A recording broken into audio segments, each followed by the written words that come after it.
जोहार साथियों, इस वीडियो में मैं केंद्र सरकार की ओर से विशेष रूप से कमज़ोर जनजातीय समूहों यानी पार्टिकुलरली वर्नरेबल ट्राइबल ग्रुप यानी पीवीटीजी के लिए विशेष पैकेज दिया गया है, उसका क्या मतलब है उसे समझने की कोशिश करेंगे। पहले इन जनजातियों को आदिम जनजाति कहा जाता था।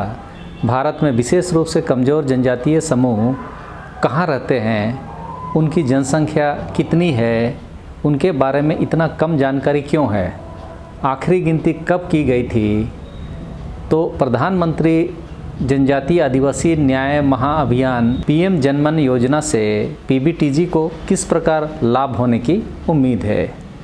अब तक जो हुआ है उसके हिसाब से 6 दिसंबर को जनजातीय मामलों के मंत्रालय ने भारत के रजिस्ट्रार जनरल और जनगणना आयुक्त, इसको बोलते हैं ORGI के कार्यालय द्वारा प्रदान की गई जानकारी का हवाला देते हुए राज्यसभा को बताया गया कि विशेष रूप से कमज़ोर जनजातीय समूहों यानी कि पीवीटीजी की आबादी में गिरावट नहीं हुई है। यह मंत्रालय द्वारा पिछले साल एक संसदीय पैनल को उपलब्ध कराए गए राज्यवार जनगणना आंकड़ों से भिन्न था, जिसमें दिखाया गया था कि सदी के पहले दशक में कम से कम 9 राज्यों और केंद्र शासित प्रदेशों में इन आदिवासी समूहों की संख्या लगभग 40% गिर गई थी। सबसे चौंकाने वाली बात यह है कि 1951 में इसकी गणना अलग से हुई थी। उसके बाद 2001 में भी इसकी गणना आदिम जनजाति के रूप में की गई थी, लेकिन 2011 में तो नहीं हुई। तो फिर किस आधार पर इनकी जनसंख्या कम हुई या ज़्यादा हुई, इसका निर्णय लिया गया, सवाल है। पीवीटीजी कौन है? ये actually particularly vulnerable tribal group, पहले सरकार आदिम जनजाति समूहों के रूप में इन्हें जानती थी। अब पीवीटीजी को सरकार वैसे जनजातीय समूहों या समुदाय के रूप में परिभाषित करती है जो या तो घटती या स्थिर जनसंख्या को दर्शाती हो, लेकिन बढ़ती जनसंख्या नहीं दर्शाती हो। इनकी जो पद्धति है, कृषि पूर्व विधियों से ये जीवन यापन करते हों, यानी खेतीबाड़ी के बारे बहुत कम जानकारी रखते हैं, बल्कि शिकार और जंगल से खाना संग्रह करने पर निर्भर हैं। आर्थिक पिछड़ापन इनके बीच में है। यह सरकार का पैमाना हो सकता है, लेकिन इन जनजातीय समूहों से पूछा जाए तो वे इन जंगलों में बिना किसी बाहरी हस्तक्षेप से ज़्यादा समृद्ध महसूस करते हैं। कम साक्षरता आदि दर्शाते हों, ये सरकार कहती है। तो यह भी उसी तरह की बात है कि सरकार मानती है कि ये लोग काका गाघा या ABCD नहीं जानते हैं, इसीलिए अनपढ़ हैं, लेकिन जितनी समझ इनकी प्रकृति के बारे में है, मौसम, जड़ी बूटी आदि की, उतनी तो सरकार के बने आयुष विभाग और मौसम विभाग को भी नहीं होगा। यदि आपको याद हो तो 2004 का सुनामी प्रकरण याद ही होगा, जब लाखों करोड़ों के सेटअप में बैठे वैज्ञानिकों के बावजूद दक्षिण भारत में हजारों लोगों को मरने से नहीं बचाया जा सका था। लेकिन वहीं झरवा आदिवासी अंडमान निकोबार द्वीप समूह में थे, जिनमें से कोई नहीं मरता। तब सवाल तो उठेगा ही कि तो विद्वान कौन है, वैज्ञानिक या आदिवासी? तो पैमाना या मैं जो कहता हूँ चश्मा जिससे सरकार इन आदिवासी समूहों को देखना चाहती है या देख रही है, उसमें ये आदिवासी अनपढ़ हैं, लेकिन उनके ज्ञान के सामने बड़े बड़े पानी पीने लग जाएं। फिर सरकार कह रही है कि वे देश के सबसे दूरस्थ और सबसे दुर्गम क्षेत्र में रहते हैं, और सरकार उनकी स्वतंत्रता को समाप्त करने के लिए जिस योजना को लेकर आई है कि उनके जगहों तक सड़कें बने, बाहरी लोगों के लिए वे जगह खुलें और पर्यटन का विकास हो। सरकारी आंकड़ों के मुताबिक ऐसे 75 समुदाय हैं जो 18 राज्यों और केंद्र शासित प्रदेशों में फैले हुए हैं। 2016 में एंथ्रोपोलॉजिकल सर्वे ऑफ इंडिया द्वारा प्रकाशित और के मिश्रा और अन्य द्वारा संपादित पुस्तक the particularly vulnerable tribal groups in India privileges and predicaments में कहा गया है कि सबसे अधिक जनसंख्या में पीवीटीजी ग्रुप उड़ीसा में 15 ग्रुप पाए जाते हैं, आंध्र प्रदेश में 12, बिहार और झारखंड में 9, मध्य प्रदेश और छत्तीसगढ़ में 7, तमिलनाडु 6 और केरल और गुजरात में 5-5 ग्रुप, तो महाराष्ट्र और पश्चिम बंगाल में 3-3 ग्रुप, कर्नाटक और उत्तराखंड में 2-2 ग्रुप और राजस्थान, त्रिपुरा और मणिपुर में 1-1 ग्रुप बिखरे हुए हैं।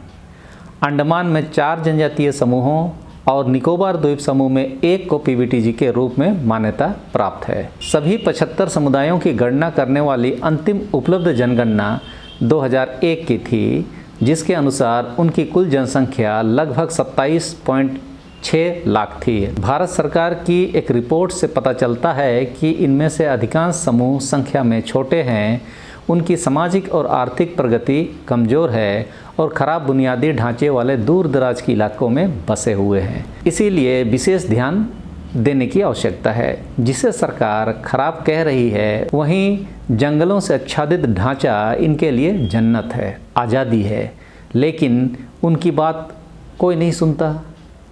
इसीलिए सरकार अपने मन से ऐसा सोच रही है। आप देखते होंगे जंगल में छोटी छोटी कलकल धाराएं बहती है, जो जंगल से बाहर होते होते बड़ी नदियों में बदल जाती है, जो शहरों तक आते आते गंदगी की धाराओं में बदल जाती है। शहर के लोगों के लिए यही नदी मुख्य धारा है, जबकि आदिवासियों के लिए तो जंगल की छोटी छोटी धाराएं ही मुख्य धारा हैं। यदि जंगल की ये धाराएं नहीं होती तो क्या नदी बन सकती थी? तो आदिवासियों की मुख्य धारा तो जंगल से निकलती है और वही वास्तविक मुख्य धारा है।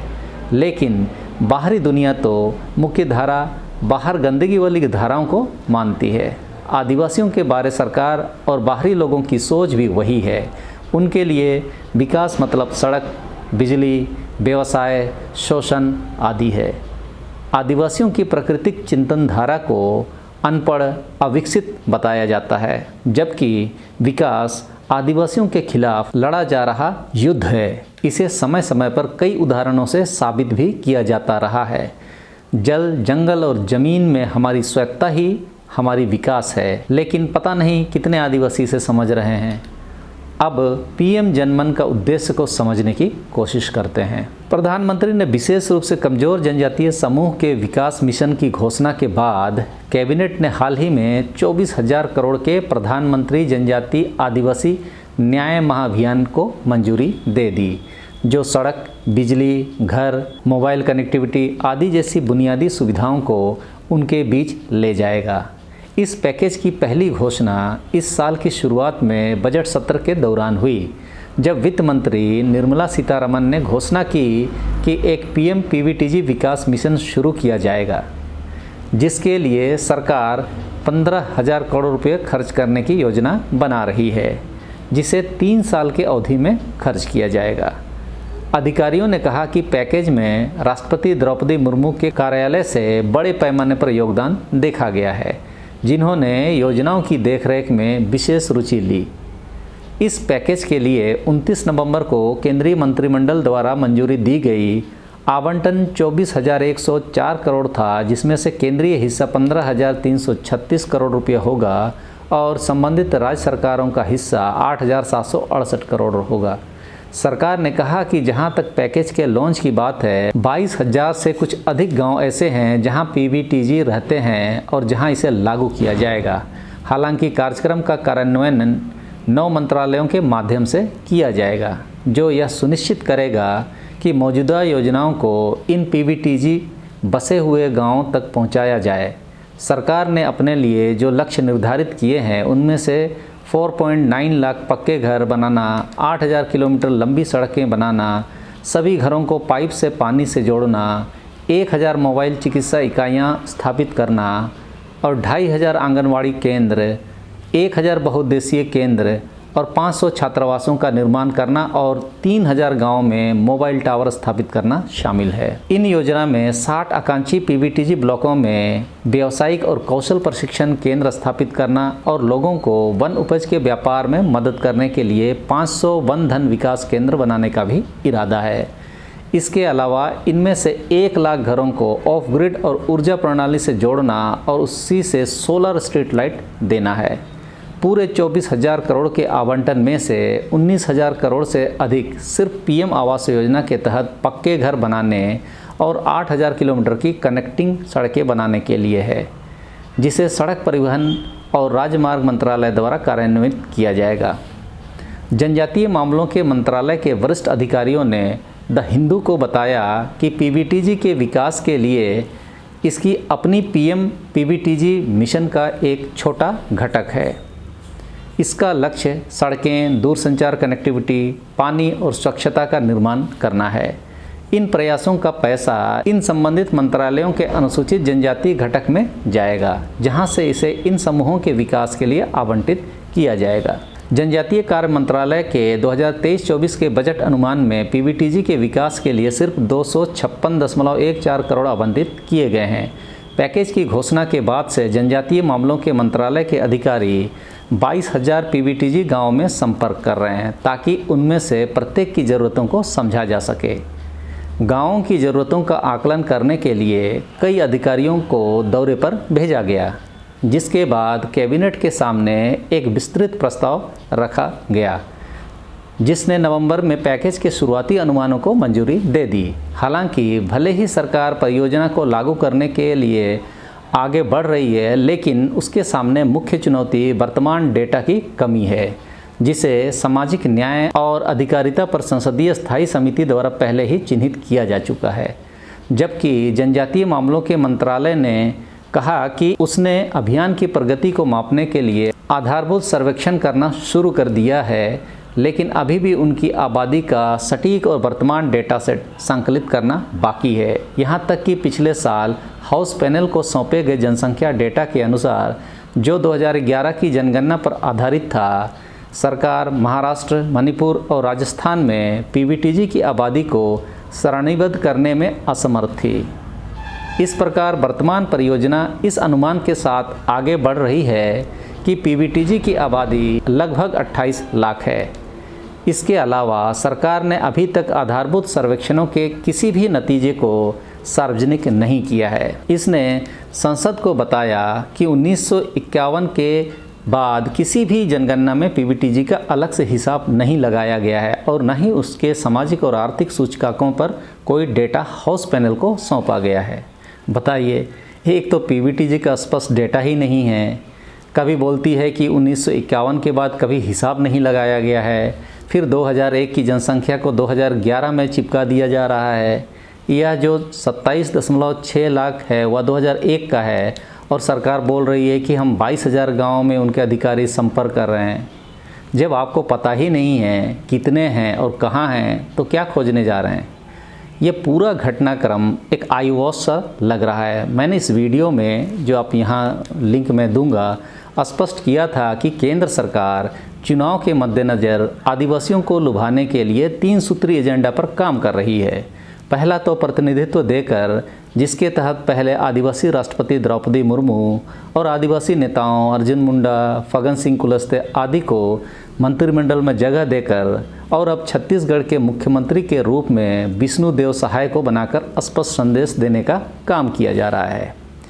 ये अलग बात है कि जब मणिपुर के आदिवासियों पर जातीय सफाई की लड़ाई थोपी गई, तो ये सभी आदिवासी प्रतिनिधि चूं तक नहीं किए, न ही राष्ट्रपति द्रौपदी मुर्मू ने और न ही वहाँ के आदिवासी राज्यपाल अनुसुईया उइके ने।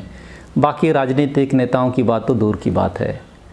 भाजपा और आरएसएस का दूसरा बड़ा मुद्दा धर्मांतरण रहा है। इसका मुकाबला करने के लिए जनजातीय संस्कृति को बनाए रखने पर जोर दिया गया। इसमें जनजातियों का ईसाईकरण को मुद्दा बनाया गया और आदिवासियों के हिंदूकरण को समर्थन। केंद्र सरकार ने इसी के तहत डीलिस्टिंग की कार्ययोजना पर काम शुरू किया, जिसे 2024 के लोकसभा में मुद्दा बनाए जाने के आसार हैं। और तीसरा, जनजातीय स्वतंत्रता सेनानियों और उनके संघर्षों को मान्यता देने के केंद्र सरकार के प्रयासों पर जोर देकर एक राष्ट्रवादी जनजातीय पहचान के निर्माण की भूमिका तैयार करना, जिसके तहत भारत सरकार ने बिरसा मुंडा के जयंती को जनजातीय गौरव दिवस, रानी दुर्गावती गौरव यात्रा और तंत्या भील के नाम रेलवे स्टेशन का नाम रखना आदि इसी कार्य योजना के हिस्से थे।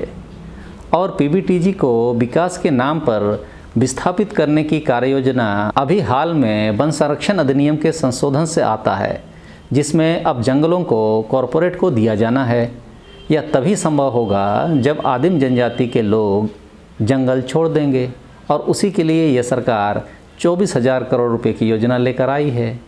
2013 में पीवीटीजी की स्थिति पर एक राष्ट्रीय सलाहकार परिषद की रिपोर्ट ने सिफारिश की थी कि सबसे पहले जनजातीय मामलों के मंत्रालय को विशेष रूप से पीवीटीजी समुदायों के लिए एक जनगणना डिजाइन और आयोजित करनी चाहिए, ताकि न केवल गणना की जा सके बल्कि उनकी शिक्षा, स्वास्थ्य और आवास की स्थिति का भी पता लगाया जा सके। कुछ नहीं हुआ, ये तो हालात हैं। देना किसे है, कहाँ देना है, ये तो पता नहीं, और योजना लेकर आ गए।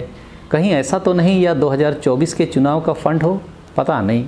इस वीडियो में अधिकतर मैं उन जानकारियों को आपके सामने लाया हूँ जो द हिंदू ने सरकार के तरफ से छापा है।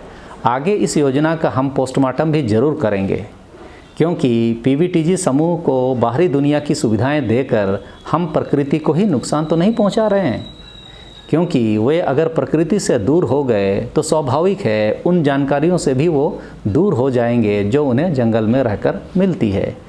अभी के लिए तो इतना ही। सबों को धन्यवाद। जोहार।